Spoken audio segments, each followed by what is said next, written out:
Hi, this is Roger. Thanks for dropping by. The sun's just come out. We've had a lot of cloudy days with sort of sunny breaks now and again, and it's been cloudy all morning. I've been busy, well, quite honestly, I've been looking up trying to find an archery course that's reasonably local, and I think I've found one because I fancy giving that a go again.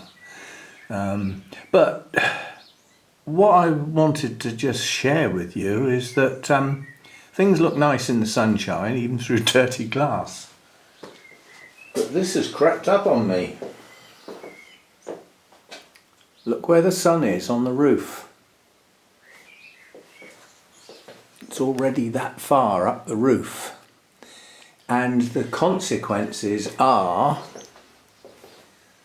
that is 2 degrees low. So we're currently at nearly 24 degrees without any heater help. So we will have a cheap day today because although I needed the heater to get it up to temperature, I won't need the heater to maintain it. I'll keep my eye on that because I forget how long it stays there. Because next door's house sticks out, so at the moment it's whatever it is, lunchtime, so the sun's directly behind me, so it's coming over my house at the moment, but as it moves round it'll go behind next door's house, which sticks out, so it will disappear. And I've forgotten when that happens, but yeah, we have sunshine, we have heat, and I might think about fixing up a fan. I've always thought that an oscillating fan is required to do airflow throughout the whole place. I was watching Insa's video where he's got a static fan, not oscillating, pointing up towards the ceiling, effectively, pointing up, not at the plants, just pointing up. And then he was taking the camera around the room to show that leaves were moving in, you know, nowhere near the line of fire of the fan, so it still provided air movement throughout the whole room even though it wasn't pointing at the plants. That's why I stopped my fan. It was a blast of effectively cold air on the plants. That was part of what was going wrong in the early stages of winter last year. So why it was so cold in here and plants suffered. But yeah, it's nice to see a drop of sunshine. The birds are singing away out there. You can probably hear them. There we go. Yeah, but yeah, I just thought I'd mention that. I mean, it's lunchtime now. I'm not going to post this until this evening, so you won't get this until this evening UK time, simply because on Mondays I like to let my Sunday chat run. If I post another video sort of earlier on Monday, it distracts people from watching that one. I like to get that one, you know, a good go, if you know what I mean. And I often use Monday as a day off as a consequence, you know. So it's, anyway, just a quick video to say the sun is on the roof. And as the summer progresses, that line will creep until it gets to here, the halfway point, at which point half of the roof will be in the sun for an amount of time. Yeah, so that's earlier than I was expecting. So I've got some help with the heat now. We've got help, and that's good because this morning I was watering the mounts and I have noticed little bits of movement. So maybe this trying to trigger early spring is going to work for some of those plants. I mean, the one that I'm quite concerned about is this one. I don't know whether, if I get it over here in the brightest light, because to all intents and purposes this plant looks dead. There's no nubbins for blooms and there's no sign of life at the base, but there is now. If you look at the cane that sticks out the farthest to the right and then follow it back to the beginning, there is a little green nubbin at the very base of that cane. Well, it looks like one. Ah, there's another one there at the base of that cane. You see that dead leaf? Just behind that dead leaf. So it looks like this one is going to come back into growth. Oh, as this one's been worrying me because it really did just look dead. But, I mean, that's, you know, that's not exactly a bundle of fun. It's not sort of growths leaping out from all of the dendrobiums.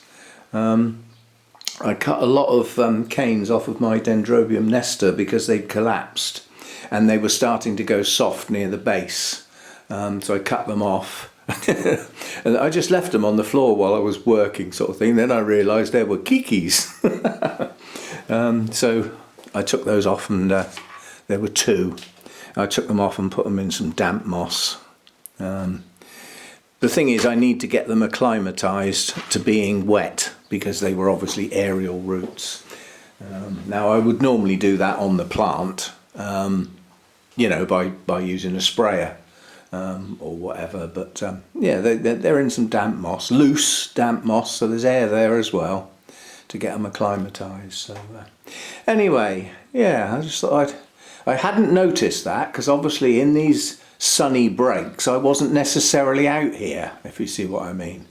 But yeah, I just let Mojo out. That's how I noticed that. I thought, oh, that's crept up the roof without me noticing. Well, it's all good stuff. It all, you know, that obviously only on sunny days, but when we do have sunny days, that cuts my costs right down.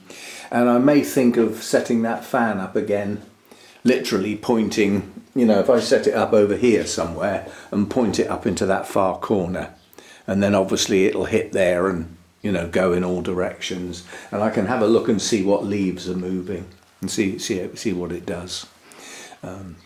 Because at the moment, if you think about it in here, unless the heater comes on, there's no airflow. It's absolutely stationary in here.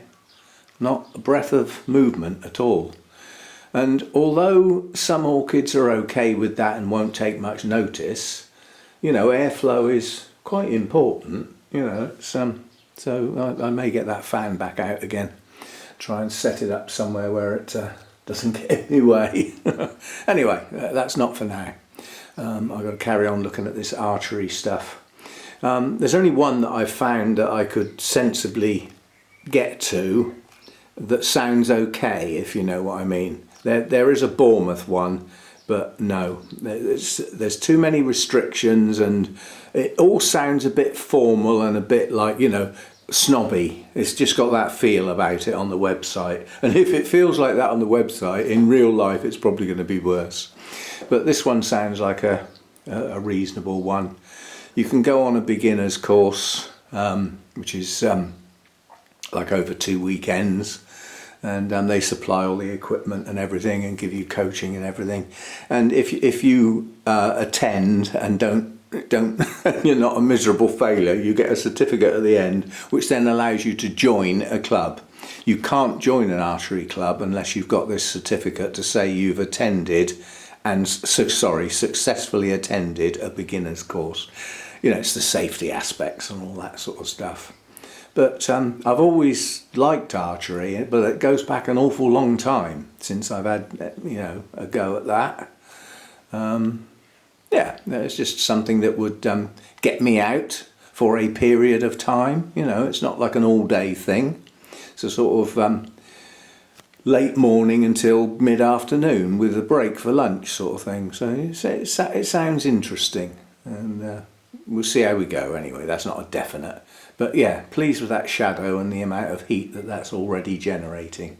It's good stuff. It's not enough for me to panic and try and cool it down. Far from it. We're only up to 22, 23 degrees. I'm happy with that. 24 would be nice, 25 would be brilliant, but I don't want it any warmer than that.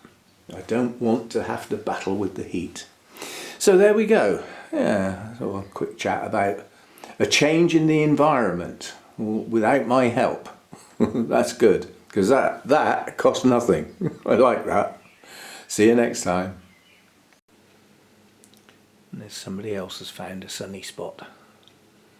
Come on, move over. Make room for me.